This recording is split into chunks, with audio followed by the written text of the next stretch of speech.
साहेब, AC मध्ये बसणारी पोरं दंगलीमध्ये आज जात नाहीत, जातात तुमची आमची लेकरं, तुमची आमची भाऊ. म्हणून ही कविता, तिचं नाव चल दंगल समजून घेऊ. आदेश आले, अफवा आल्या, रंगीबिरंगी झेंडे आले, दगडासोबत धोंडे आले, कळपा कळपाना गेंडे आले, धर्मासाठी कडवे आले, मतांसाठी भडवे आले.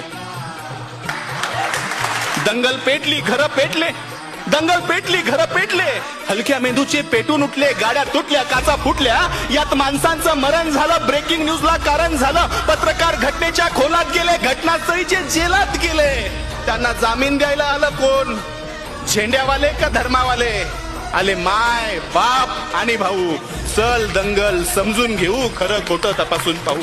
की हे जे काल झालं, हे जे काल झालं, त्यात फक्त गरीबाचं हाल झालं. हे जे काल झालं त्यात फक्त गरीबाचं हाल झालं. पोलिसांना हुडकली, त्यात सगळी पोरं अडकली. मग दाखल केस, दाखल शिक्षा, मग कशाची शाळा न कशाची परीक्षा. मग पोलीस स्टेशनात गाड्या आला, दंगल पेटवणारा भाड्या आला, त्यांची आपापसात मीटिंग झाली, आतल्या आत सेटिंग झाली, पैशानं कोंडी फुटली, पुढाऱ्यांची पोरं सुटली. असं सगळं घडतं दंगलीच्या भोवताल, असं सगळं घडतं दंगलीच्या भोवताल. पेटवणाऱ्याची सुटतात, बाकी भाकरीसाठी मवताल. आता जेलात त्यांच्या ढुंगणावर रोज कचून दंडे पडतात.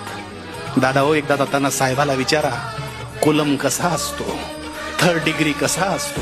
आता त्यांच्या ढुंगणावर जेलात रोज कचून दंडे पडतात. पेटवणाऱ्याची सुटली, बाकी सालोसाल सडतात. असं सगळं दंगलीमध्ये होत असतं भाऊ.